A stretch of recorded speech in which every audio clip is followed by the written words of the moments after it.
Damien Dempsey, Ross Killeen, pleasure to chat with you lads. How's things? Not too bad, Dave. Yeah, all good, all good. Like, in a way, I feel like I should just read both the short and the long synopsis for the film Love Yourself Today, because it absolutely nails exactly what I experienced last night watching it. Lads, it had me in tears on a number of occasions. Sorry about that. No, it was blame him, wasn't me, blame him. I've got a bit of the man flu and I'm kind of dosed up on a few things, so I don't know, was that a factor in it too? But listen, look, first off, you're pushing an open door here with me, Damo. I'm a fan of yours since year dot. I was working for a different radio station and interviewed you on a number of occasions and was just taken, I think, by the same thing that your fans are taken to straight off the bat. The honesty and the directness and the simplicity in some ways of the things that you say and the way that you say them. But what's like staggering to see is just the connection that makes. I mean, again, I've experienced that. I've been in gigs. I've been singing those songs back a few years back, if you know what I mean, more so than recent years, let's say. So I'm back in, by the way. I mean, like that bit there at the end of Apple in the Eye, when the whole, and you're just like, powerful stuff. Thanks, bro. Because it is a curious mix. I mean, let's see how, just to say the synopsis, and I'm sorry, like, here's me doing all the talking, I'm bloody interviewing you two. Part documentary, part concert film. Love Yourself Today is an emotive celebration of modern spirituality and the power of music to heal. I mean, beautiful, beautiful words. So how do, you know, it's a Damien Dempsey documentary, it's a concert gig, but it's not just you, it's Paki and Nadia, and who came up with this? Where did the germ of this idea come from, lads? This man here, it was all him, Russ. It was all Russ.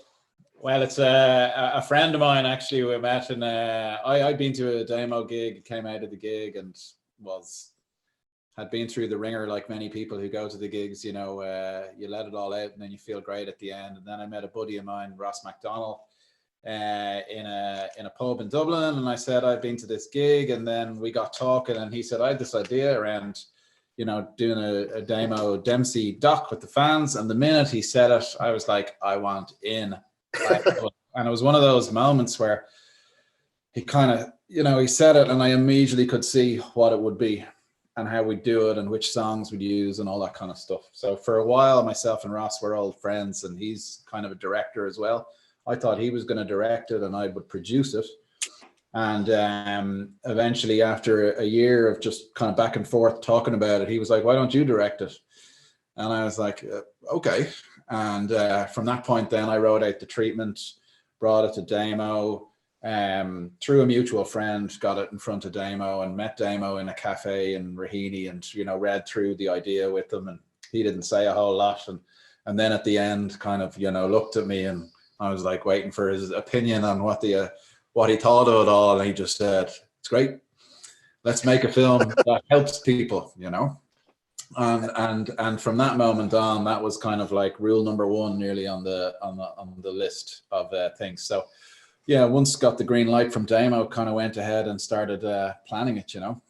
Sorry, what was rule number one on the list? To make a film that helps people, you know, that like, you know, just to have that in the back of my head throughout. Oh, okay. And that's kind of like really important in terms of Jonathan, Nadia, and Paki, you know, their motivations for getting involved and for being so, you know, open with me in terms of sharing what they've been through in their life. You know, their motivations were to help other people, you know, by them sharing what they've been through. Could it resonate with someone? Could it, you know, could someone else watching this film kind of go, you know, that's like me, or that's what I'm going through at the moment, or, you know, and help them, you know, to, help them to kind of get through it, you know. So that was rule number one. Rule number two was really to document what goes on in that room in Vicar Street authentically, to really capture the vibe in the room, the emotion, the sense of community. I think it's the spirituality absolutely in the room. Like, it's a kind of a modern spirituality. Everyone singing together, everyone just letting things out, and people supporting each other. It's a very beautiful thing for people who haven't been to the gig before. So it was really important to capture that. And I can't remember what the third thing was now. Yeah, well, I want to get Damien in on this then as well. So I suppose because first of all, it's, you know, I suppose if you're up on stage, and Vicar Street seems quite small in that regard, even though is it 5,000 people or something, or is it 2,000, or it's a lot of people in the room. 1,500. 1,500. It's a big small room, Yeah. and like, so you do get to see the whites of the eyes, and like, I mean, like, you're almost in on top of the crowd. But like, did you see things that happen for your audience through your gigs that you've never seen before because you're up on stage performing it? I did, Dave. Yeah, when Ross had all them cameras in the audience, you know, people sort of forgot about them after a little while, you know, because when the gig took off, like, people sort of just, you know, they go with me, you know, they're fucking gone, they're away with the fairies, you know. So I saw just the amount of emotion, what people are going through in the crowd, you know. Sometimes with the lights you can't see it as much. You might see a couple of the people in the front row or something crying, but then you're seeing people all over the crowd by what Ross has captured, crying. And absolutely, you know, the hugging and they're doing, and you know, I've never. I'm sorry, I'm cutting across here. What am I doing? I'm cutting across the guy I'm interviewing, but like, I've just never seen the like of that before. Like, is that a particularly special Damien Dempsey gig, that, you know, those fans, that Christmas gig at Vicar Street, is that like the most intense it gets? The most intense, but you see it all over the country, and even in London and Glasgow, or, you know, Liverpool, you know, the same thing happens in the crowd. You see it, you know. Anywhere, any gigs, you know, when you're playing them songs, it's the same thing. It's more intense there, I suppose. And what it strikes me as well is, like, people are looking for that release. They want it, like, they're hungry for it. Like I mentioned, you know, there's a simplicity to the things that you say, but they're you know, there's a simplicity to the truth almost at times, and like, you know, talk to me and tell me how you feel. They're not things that Irish men often say. And here's these tough-looking lads in the crowd belting these words back, like, you know, lean on me, my love for you is real. It's kind of like, this is fantastic. Like, show this in the schools. Yeah, I think they should show in schools, and absolutely. But what I see in it, Damien, is people want it. They want to speak their truth. They want to, you know, they're I don't know, I think people are sick of hiding inside, you know, and they're looking for an excuse to actually say, you know what, you know. And I think in a way, perhaps part of what you do is you give people that opportunity to be honest. Is that some of what you've tried to achieve over the years?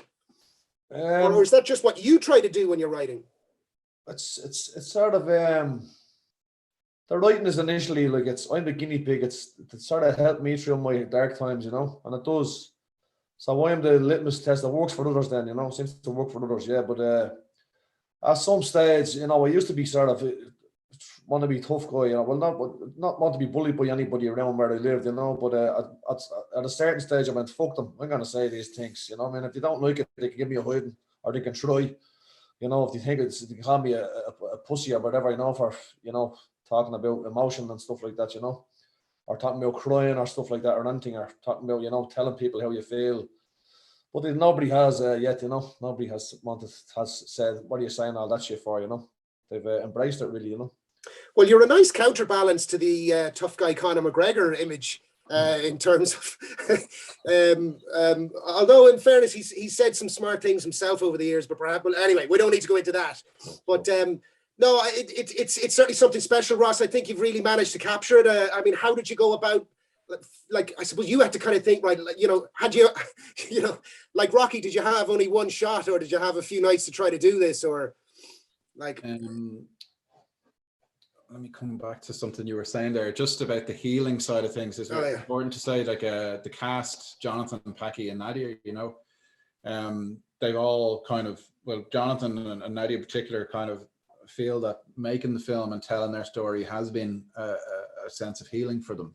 You know, like, they're just leaving it out there now. It's done. There's a closure there. You know, they're finally kind of telling their story and leaving it behind, you know. So that's kind of just an important thing to say, I suppose, on this. But yeah, in terms of how we filmed it over 3 nights, actually. We filmed Friday, Saturday and Sunday at Vicar Street. You wouldn't think it, but we cleverly edited bits. But, you know, we filmed over 3 nights, and, you know, one night Packy was there, one night Nadia was there, one night Jonathan was there. Gotcha.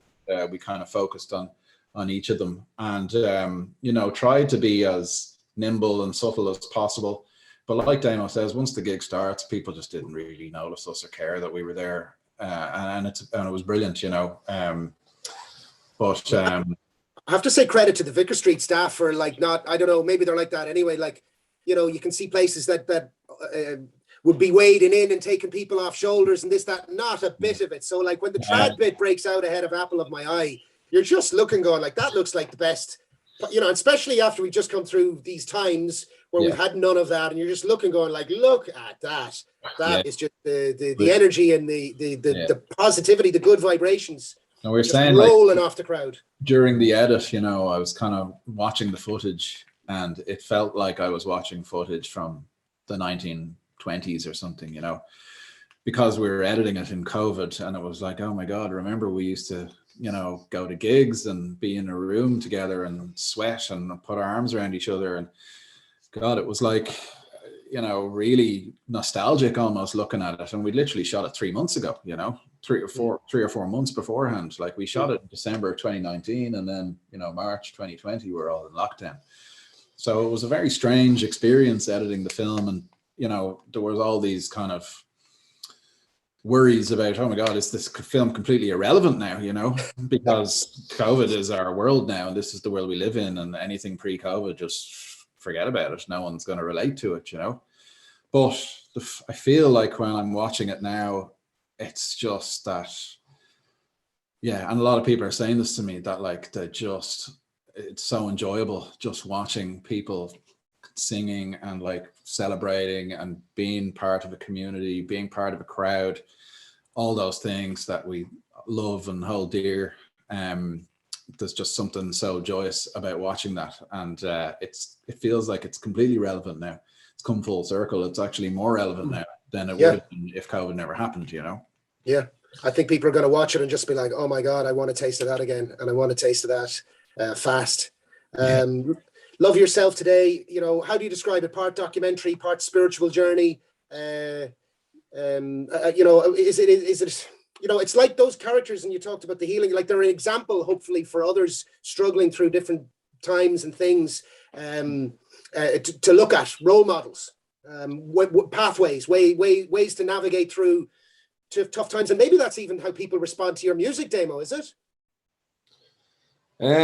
Yeah, usually you know, the amount of people come up and say that album or that song helped me through the darkest of times, you know, saved me life. It seems to save people's life, you know. The music seems to save people's life, really does. Well, what did you say? Music, nature, gratitude. Music, nature, gratitude, absolutely. Yeah. They're the things that help me through. But there's so much wisdom in what, you know, Nadia, Jonathan, and Packy says. Like you said, that's going to help so many people, you know. And they were so brave. They're warriors, you know. That they're heroes. They're heroes, you know. To lay themselves out like that, you know, open to people, you know. Just they know they might get some flack or stick over it, but they done it because they know it's going to help people.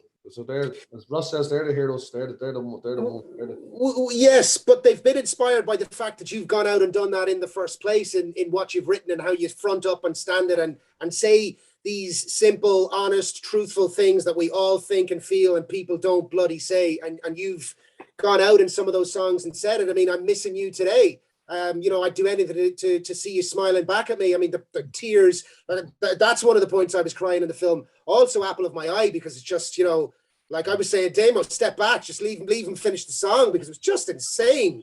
What an energy. Like, are you wrecked after something like that? Wrecked. I collapse in the heat, but I don't even see anybody, not even the band. I go out the back door of Vicar Street and just leave. I just can't speak. There was no filming backstage after the gig. There was nothing happening. I'm totally shattered now, you know. I do be wrecked for Christmas. Wrecked. Like the battery's almost flat a little bit from it. But is there a danger in that for you at all? No? No, it comes back, you know. It comes back. Comes back. And in seeing that, what has that done for you in terms of you and who you are and what you do? And just will that film, you know, motivate you at times maybe where you're feeling low and kind of go, I see what it's for and what it's about and why it's important? Oh yeah, it's really helped me through the lockdown. That film helped me a lot through the lockdown as well, you know. That's true. I never thought of that. Really did. It really did, yeah. But sometimes it's like in Vicar Street, it's like I'm taking all the angst and the depression out of the people, you know. It's all coming into me. And then I let it go then. You're the big sponge. few days after, yeah, I let it go and it's gone then. Yeah. I let it go into the sea and it goes away. No, it really was a remarkable thing to watch, and you know, very emotional thing to watch. And Ross, I just have to credit like the black and white and just the way it begins. And it's surprising for me when I began to watch it, and maybe I shouldn't say this because I really enjoyed the very quick segue actually into the people, and all of a sudden you're like, oh, where, you know, where's the concert? Where's Damien? Yeah. And it's not. You're actually into. I'm not sure whose story comes first. Maybe first. it's Nadia first, is it? Yeah. Yeah. And all of a sudden you're like, oh, okay. And now, and then, you know, and then it comes back, and yeah, it's very nicely woven the way through that. And yeah, I think you've created something pretty special, and I hope there's a really, really big response for it. I think it deserves it. Well, like there's a pair of you in it, and that's why I'm chatting to the two of you. So well done. And yeah, love yourself today. Okay, I'm on board. We're coming to Cork on the 27th to the Gate Cinema on the 27th. The Gate, is that up the north side, Dave, is it? Well, you're looking over the north side, Damo. You could cast a rod across to the other side. You're on the island, actually, as it turns out. So you could argue you're in between the north and the south side. So Wednesday, 27th, myself and Damo will be there, and we're showing the film. And I think you can buy tickets for it on the Gate website. And we'll be there doing a Q&A. So it'll be amazing to see. That's right. I know the person who was doing that Q&A. Oh, great stuff. Okay, so yeah, it'd be amazing. That's me. Oh, yeah. All right. Right, so we're going to do this again. Brilliant. We'll have a sing song, Dave. We'll have a sing song. Oh man, I mean, I'm interested to see what the audience are going to look like after the film. Yeah, that's going to be interesting. Actually, have you guys watched it with an audience yet? You'll all have red eyes, Dave. You'll have red eyes. Yeah. Well, I wouldn't be surprised. We had our. Because obviously I've watched it about 1,000 times now at this point. But I've watched it with lots of people. I'm sick of it, he says. No. I know listen, I'm its biggest fan. Yeah, obviously. It's your baby. It's my baby, yeah. But no, we had our premiere in Galway during the summer, and it was lovely. It was kind of still kind of, you know, COVID, well, not that COVID's gone away or anything, but you know, there weren't any real events happening, and we managed to screen it outdoors with 200 people, and it was when the weather was great. Galway Film Festival, but it was like a silent disco, everyone wearing the headphones, and so it was kind of weird. Yeah, but so we had a big screen, we were all in a field with headphones on, so it was weird, but it was such a lovely evening, and all the cast came down. Jonathan, Nadia and Packy were there, and it was amazing. And then the second time was in the IFI Documentary Festival. We won the Audience Award there as well, which was great. But that was brilliant. That was the first time watching it in a cinema with people. And yeah, it's just lovely. I'm like really buzzed up to see people's reactions, to see how people are. Everyone's reacting to the same parts in the film, and they're all reacting in the right way. And it's lovely. I'm very proud of what we've done, and you know, I'm very thankful to Damo for giving me the opportunity, and thankful to Jonathan, Nadia, and Packy for just being so open and so honest, and you know, just being so brave, really, in sharing their story. And yeah, I just hope you know, people can get out and go and see it. You know.